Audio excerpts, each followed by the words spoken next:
back out for another session. It's been very interesting coming out several sessions in a row. Every time I come out in the evening, it's windy. It's like extremely windy again. I'm gonna do something similar that I have been doing. You look for those deep drops. I started a little later in the evening. I probably only have about 1 hour of daylight. I'll see what we can get into.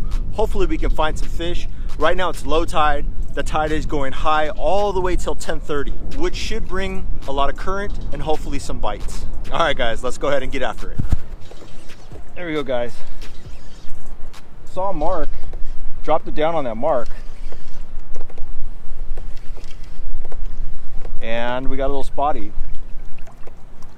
All right, that's pretty cool. I saw something on the meter right away. It looked like a small piece of structure, just like a little bump, and then a bunch of marks over it. Put a waypoint on it, circled back around, dropped down on it.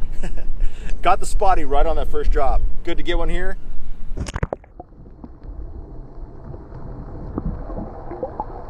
That's what I saw right there. When I crossed over this little bump, I saw some chatter, and I decided to drop the jig on top of it.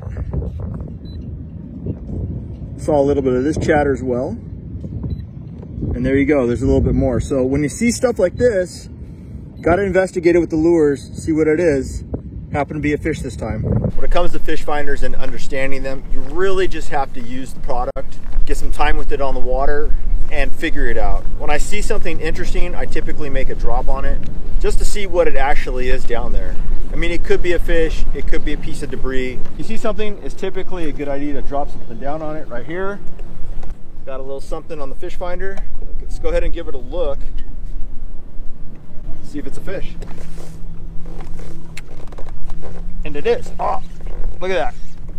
That's it right there, guys. I saw something on the meter, 40 feet down. I went ahead and dropped the jig on it, sand bass. This is what I'm talking about, guys. This is what I'm talking about. To me, the fish finder is extremely important. Yeah, guys, decent little start here. Another one on that slow pitch jig.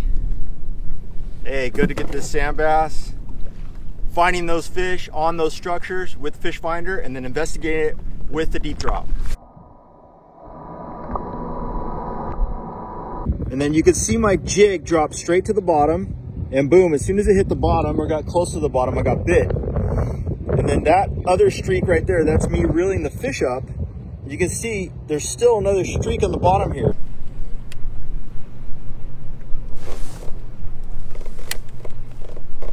There we go. Yeah, boys. There we go, dude. This fish finder is doing crazy stuff for me right now. Oh. Small sand bass, but unbelievable. There must be a little school down there because, I mean, to be able to see that fish on the fish finder, dude, again, saw this little fuzz on the screen. A little guy. Saw a little fuzz on the screen, put a waypoint on it, dropped down on it, got bit.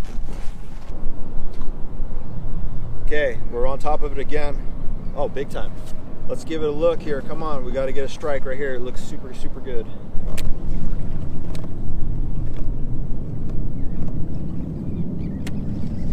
There we go, guys. Got a good one here. Let's see what we got. Big one. Feels heavy. Oh, it's a spotty. Nice spotty. Yeah. There he is. Spotty on that metal jig. Nice one right there. Good spotty. I'm deep, man. I'm on 45 foot of water. Any way you shake it, it's good to get these fish.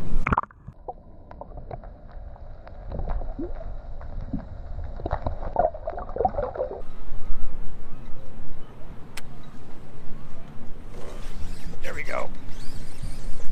That's a good one. That's a good one. Good bite. Cranking it off the bottom and letting it drop back down.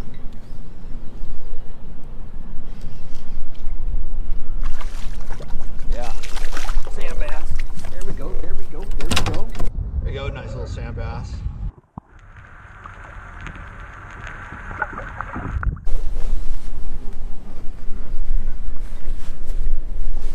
There we go.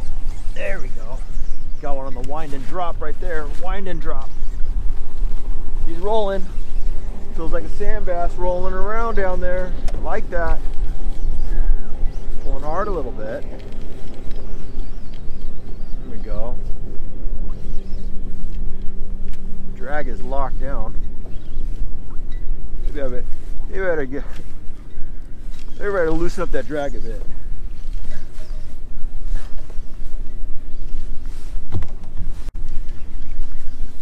He's on the, woo!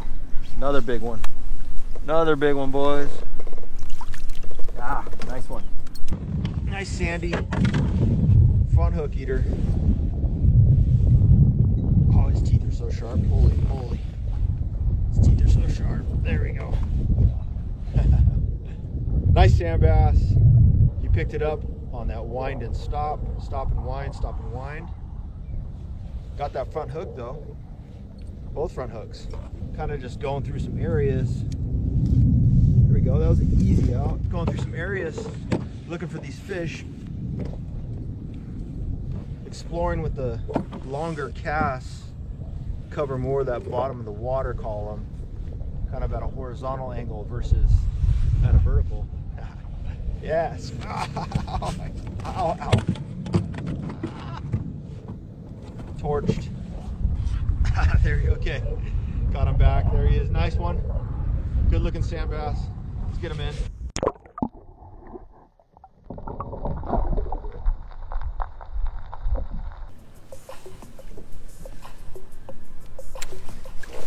There we go. Right away on that drop. That's what I like to see, guys. It was looking good on that structure. Little spotty. There we go. Little spotty. 40 gram. I'm gonna call it right here. That was a fun time in San Diego Bay. I really had a good evening bite. I got on those fish with that slow pitch jig. The wind stayed up all the way through the evening into the nighttime. So it's pretty windy right now. When the sun was still up, I was able to get on those fish with that slow pitch jig. And when the sun went down, I was unable to catch any more fish. So my nighttime stuff has been eluding me a little bit. I do like nighttime fishing the most, so I keep trying. I keep trying to catch these fish at night. So let me go ahead and show you what I used to get bit today. Fish finder that I'm using is the Lowrance Elite FS9.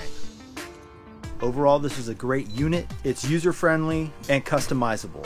I use most of the features that this fish finder has to offer. Chart shows your surroundings and navigation. This is where I can find all my waypoints for the areas that I fish. Now the main features that I do use are side scan and down scan. Side scan shoots out on each side of the vessel, and I'm looking for any type of structure where a fish would be located. Down scan shows great detail in the bottom contour, rocks, trees, brush, and also shows up fish very nicely. My suggestion, if you want to get better at using this tool and instrument, you just have to get on the water and use it. Fish right there in the mid column, and then there's more fish on the bottom. So there are fish here. You can see that fish drop back down to the bottom, right? He's probably investigating what his friend was doing. So we're gonna go ahead and keep going here and look at this. And for that rod, I'm using the Warbaits 7.2 medium heavy. It had great strength and bend for hooking into those bigger fish and still provided great action for the slow pitch jigging technique. I want to show you how I customize my slow pitch jigging lures, and here are the components that I use to put these jigs together. I do like to change out the split rings on most of my stock baits to Owner Hyperwire split rings, and right now I'm running the number 3s at 45 pound strength. I like running tandem jigging hooks for the nose of the bait. The more hooks on the bait, the better. We got one in the mouth, but the jig swung around and also got him on the top of the head, and that's especially important when catching and fighting those bigger fish. And here's a look on how they're rigged on the Submission Fishing slow death jigs. You can see how those tandem hooks sit right in the nose of the bait. I got the upgraded split rings, and I do use that single stock hook that Submission provides. It's a nice stout hook. Thanks for all the support you're giving Warbaits on this channel. We are growing, and it's because of you. Our online store is busy daily, and we're shipping store orders weekly. If you guys want any of this Warbaits product, it's at warbase.com. And we are working to get those rods on the website so you guys can order them easily and get them shipped direct. If you guys have any questions or comments, leave them in the comment section below and we'll get back to those. And as always, get out there, go fishing, hook that giant.